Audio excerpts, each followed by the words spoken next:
अस्सलाम वालेकुम, welcome to travel with सनान बिन मंसूर। उम्मीद करता हूँ आप सब खैरियत से होंगे।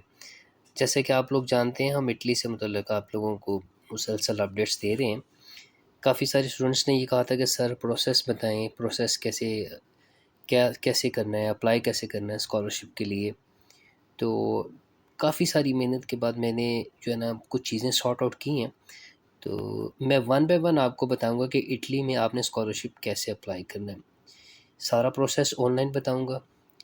आपका कोई भी क्वेश्चन हो आप कमेंट सेक्शन में मुझे कर दीजिएगा, ताकि मैं उसको वेरीफाई भी कर दूँ, नेक्स्ट वीडियो भी बना दूँ। अगर आप हमारे चैनल पर अभी तक न्यू हैं तो हमारे चैनल को सब्सक्राइब करना बिल्कुल ना भूलिए। आज जिस स्कॉलरशिप को हम डिस्कस करने लगे हैं, ये स्कॉलरशिप उन यूनिवर्सिटीज़ के लिए है जिस यूनिवर्सिटीज़ में आपने अप्लाई किया है। याद रखना है, बहुत क्रूशियल इन्फॉर्मेशन है, किसी भी तरह से ज़ाया नहीं होनी चाहिए। और पेन और एक नोट पेज साथ रख लीजिए, ताकि वहाँ पर आप चीज़ों को नोट डाउन करते रहिए, क्योंकि ये इन्फॉर्मेशन शायद आपको कोई और कंसल्टेंट ना दे। तो जो आपको इन्फॉर्मेशन यहाँ पर मैं प्रोवाइड कर रहा हूँ। बाकी जो आपके क्वेश्चंस हैं, इंशाल्लाह ताला उनकी मैं अलग से वीडियो बना के आप लोगों को गाइड करने की भरपूर कोशिश करूँ, चाहे वो बैंक स्टेटमेंट के हवाले से हो या फिर किसी और के हवाले से। तो चलते हैं डायरेक्ट स्क्रीन पे और देखते हैं कि हम स्कॉलरशिप कैसे अप्लाई कर सकते हैं। Welcome back to all. अब हम स्क्रीन पे आ चुके हैं, तो आप देख सकते हैं कि जो स्कॉलरशिप हमने अप्लाई करना है, इसके बारे में मैं आपको ऑलरेडी बता चुका हूँ। तो आप स्टेप बाय स्टेप प्रोसेस को अच्छी तरीके से अंडरस्टैंड कर लीजिए। आप ऊपर सबसे रेड कलर में आप देख सकते हैं, इंग्लिश और इटालियन में लिखा है। आप लोगों ने इसे इटालियन में कर लेना है, ताकि आपको कोई मसला ना हो। नीचे आप मज़ीद इसको स्क्रॉल डाउन करेंगे, you will see recipients, universities, requirements, amount, how to join and attachments. आपके सारे डॉक्यूमेंट्स आपके पास पीडीएफ की सूरत में मौजूद होने चाहिए, ताकि आप इजीली अप्लाई कर सकें। इसको हम पहले इंग्लिश में कर लेते हैं, ताकि कोई मसला ना हो, हमें पढ़ने में आसानी हो जाए। अच्छा जी, जैसे ही आप स्क्रॉल डाउन करते जाएंगे नीचे, तो आप नीचे देख सकते हैं कि आप किस किस प्रोग्राम के लिए स्कॉलरशिप अप्लाई कर सकते हैं। ये जिसमें बैचलर्स है, single cycle bachelors degree, master degrees है, एंड इवन दो डॉक्टर रिसर्च कोर्सेज के लिए भी आप अप्लाई करते हैं। First level academic degree, second level academic degree के लिए भी अप्लाई कर सकते हैं। एक इंतहाई अहम तरीन बात जो यहाँ पर आपको पता होनी चाहिए, और वो ये है कि आपने ये जो यूनिवर्सिटीज़ आपको नज़र आ रही हैं, you can participate in the competition if you are enroll और intended to enroll in one of the following university of Sannio in Benevento, university of Naples Federico two, university of Naples and university of Naples and university of Salerno and university of Campania. Campanian university के Campanian scholarship के मतलब मेरे से बच्चे बहुत ज़्यादा पूछ रहे थे, तो आप देख लें कि these are the universities where you can apply this scholarship. अगर आपका इस यूनिवर्सिटीज़ में से जो अभी आप देख रहे हैं, इनमें से किसी एक में भी आपका एडमिशन नहीं हुआ, तो आप इस स्कॉलरशिप को अप्लाई नहीं कर सकते। Now you can see the eligibility requirements are divided into merit requirements and the requirements to the relating economic conditions। मैं सारा नहीं पढ़ सकता, अदरवाइज वीडियो बहुत ज़्यादा लेंथी हो जाएगी, तो इसलिए मैं आपको सीधा प्रोसेस के ऊपर लेके जाऊंगा कि आप लोगों ने अप्लाई कैसे करना है।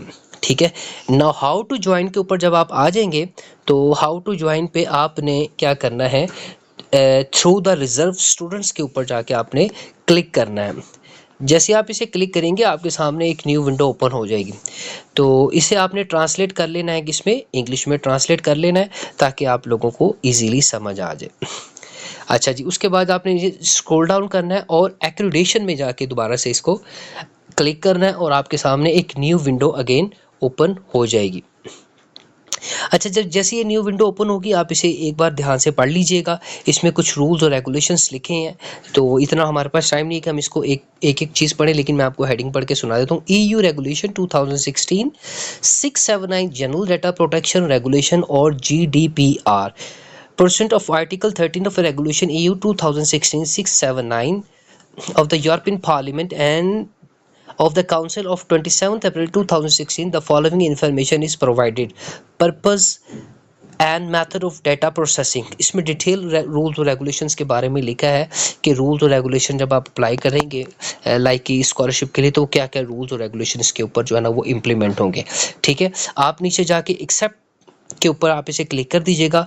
जैसे आप एक्सेप्ट पे क्लिक करेंगे आपके सामने एक न्यू विंडो ओपन हो जाएगी जिसमें आपने अपना पर्सनल डाटा देना है। यहाँ पर आपने अपना क्या, मैं जो है ना वो वन बाय में देना शुरू करते हैं। यहाँ पर मैं लिख देता हूँ मोहम्मद, नीचे यहाँ पर मैं लिख देता हूँ सन्नान, और जेंडर मेल लिख देता हूँ, और डेट ऑफ बर्थ 12/4/1989 ऐड कर देता हूँ।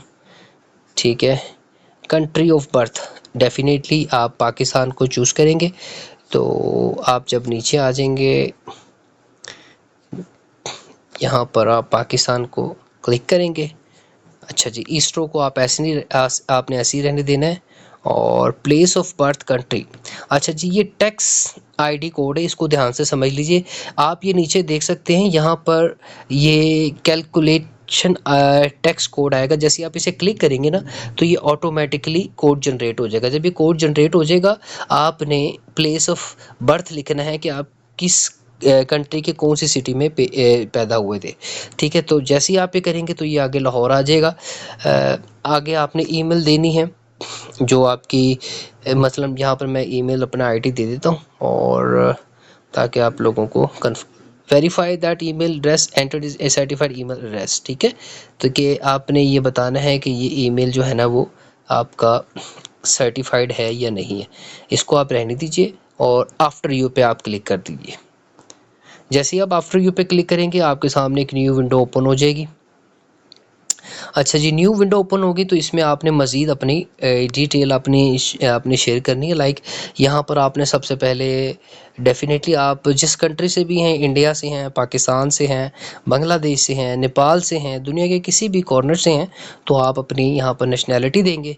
नेशन में भी definitely you will put here Pakistan, and definitely अगर आप किसी और कंट्री से हैं तो आप वो लिखेंगे। इसरो करने, ये सारी चीज़ें एज इट इज़ रहने दीजिए। और उसके बाद आप यहाँ पर लिख दीजिए डेफिनेटली जो हमने पहले लिखा था लाहौर। ठीक है, एड्रेस, अच्छा जी एड्रेस में फ़िल वक्त जो है ना आप इसको कुछ भी इसको ऐड कर दीजिए। मैं आपको एग्जांपल देता हूँ। आप यहाँ पर कुछ भी ऐड कर दीजिए, लेकिन मैंने जो पहले आपसे पहले जो मैंने इसके ऊपर प्रैक्टिस की थी तो मैं उसके मुताबिक ही कर रहा हूँ ताकि जो है ना कोई इशू ना हो। तो आप यहाँ से कोई भी ऐड कर देंगे तो मसला नहीं होगा। स्ट्रीट नंबर दे दीजिए, 81 दे देते हैं, और 13 दे देते हैं। ज़िप कोड आप दे दीजिए 54,000। ठीक है, लैंडलाइन नंबर अपना नंबर दे दीजिए। ठीक है, ताकि आपका ये डिटेल पूरी हो जाए। ठीक है, लैंडलाइन नंबर को हम यहाँ से मोबाइल नंबर में ऐड कर देते हैं। ठीक है, ये होम एड्रेस सेम, यस हमारा ऊपर वाला एड्रेस बिल्कुल सेम है, तो इसे आप यस करेंगे। आफ्टर यू पे जाके आप क्लिक कर देंगे। आगे काफ़ी सारी टेक्निकल चीज़ें आएंगी तो आपने इसका बहुत ज़्यादा ख्याल रखना है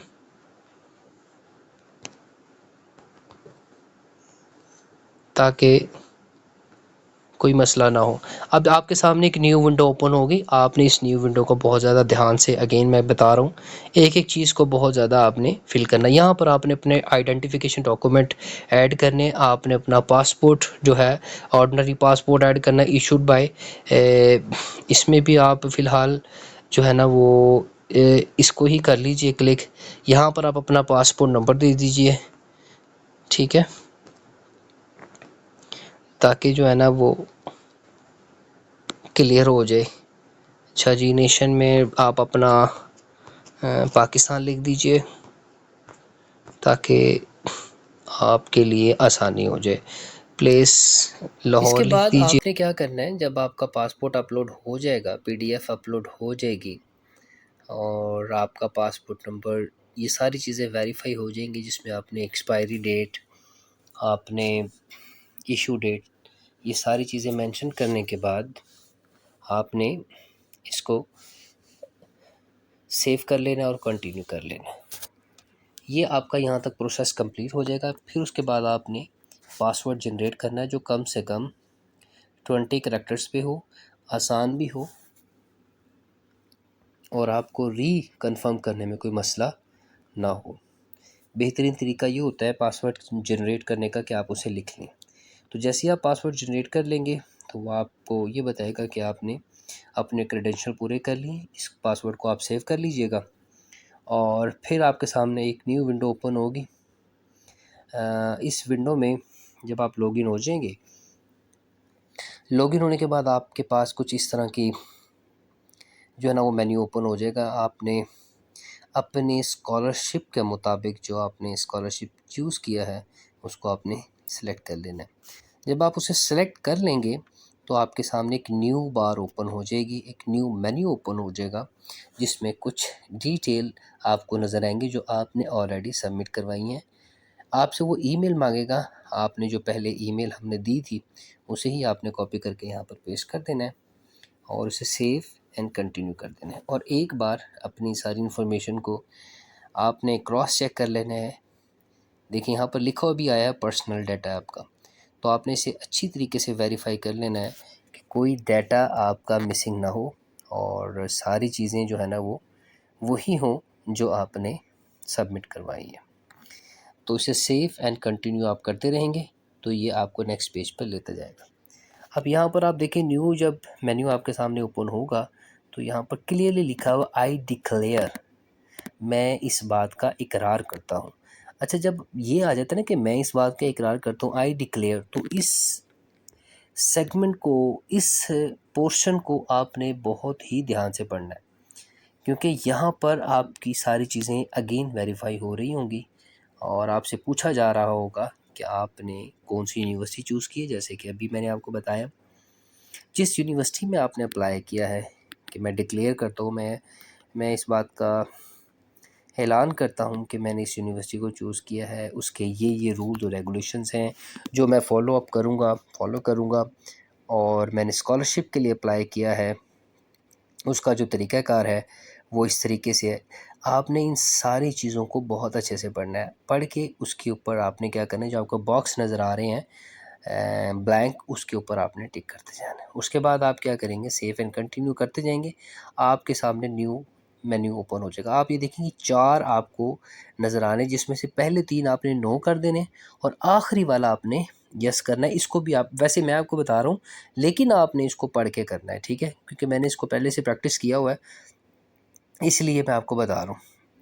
और ये मैंने मैक्सिमम कह लीजिए बहुत ही मैक्सिमम मिनिमम टाइम के अंदर अंदर बनाने की कोशिश की, फिर भी 17 मिनट्स मुझे लग गए बनाने में। वैसे ही तो बहुत लंबा प्रोसेस रहा है।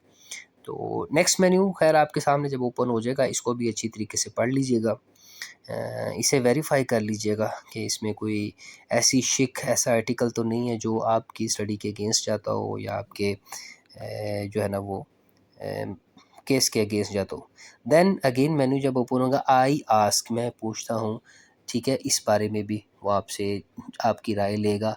आपने यहाँ ये जो सेगमेंट है ना आपका, इसमें आपने सिर्फ यस नो वाला करना है, लेकिन यस नो भी बहुत ही एहतियात से। अगेन देखें, I declare, what you declare, you can see, you can read, ठीक है, तो आप इसे कैंसिल कर दीजिए, अप्रूव कर दीजिए, यस कर दीजिए, नो कर दीजिए, but be very very vigilant and very careful about it.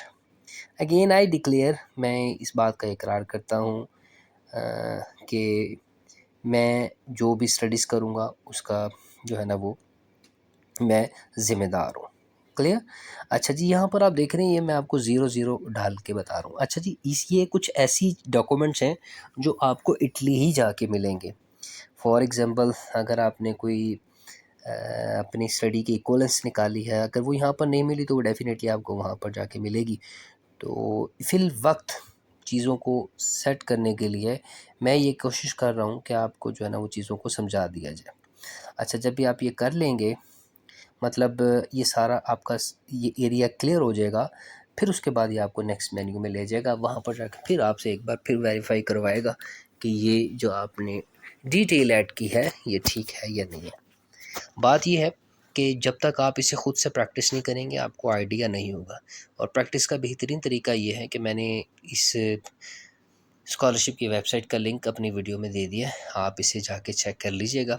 बिल्कुल सिंपल ही है, आपने अपने सारे डॉक्यूमेंट्स क्या करने हैं, पीडीएफ फॉर्म में रखने हैं, ठीक है। और जो रिक्वायरमेंट है उस रिक्वायरमेंट के मुताबिक आपने अपने पास रखने हैं, क्योंकि जब जैसे जैसे आप क्लिक करते जाएंगे वैसे वैसे आप तो पूछता वो आपको सबमिट करवाने होंगे। And next one is very very important, मैं हमेशा सजेस्ट करता हूँ कि आपने जो अपने क्रेडेंशियल है ना उनको एक जगह पे लिख के रख लें। कोशिश करें शॉर्ट फॉर्म में एक न्यू वर्ड डॉक्यूमेंट बनाएं, उसके अंदर अपना नेम, ताकि आप कॉपी करें पेस्ट कर दें, अपना सर नेम, अपना father name, code, zip code, ठीक है, country and city and spelling, city spelling, each and everything you should write in the short form in any Word document.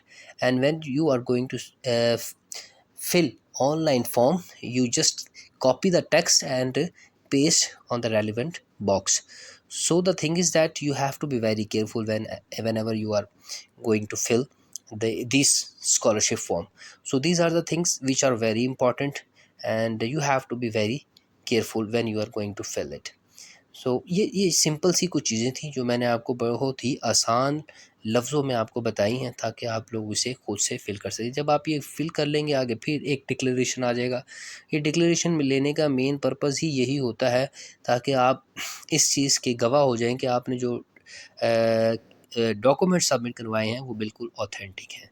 आप देखेंगे भी अभी जो डेट गुजरी है, अभी आपने देखा होगा मैंने हाईलाइट की थी 31 मार्च 2026 इसकी लास्ट जो है ना वो डेडलाइन है। So you have lot of time, so you can now apply online. कोशिश करें कि पाकिस्तान से ही अप्लाई कीजिए, इटली जाके ना कीजिए, ताकि जो है ना आपका नाम उन एप्लीकेंट में है जिन्होंने पहले फर्स्ट कम फर्स्ट सर्व में अपना नाम लिखवाया है।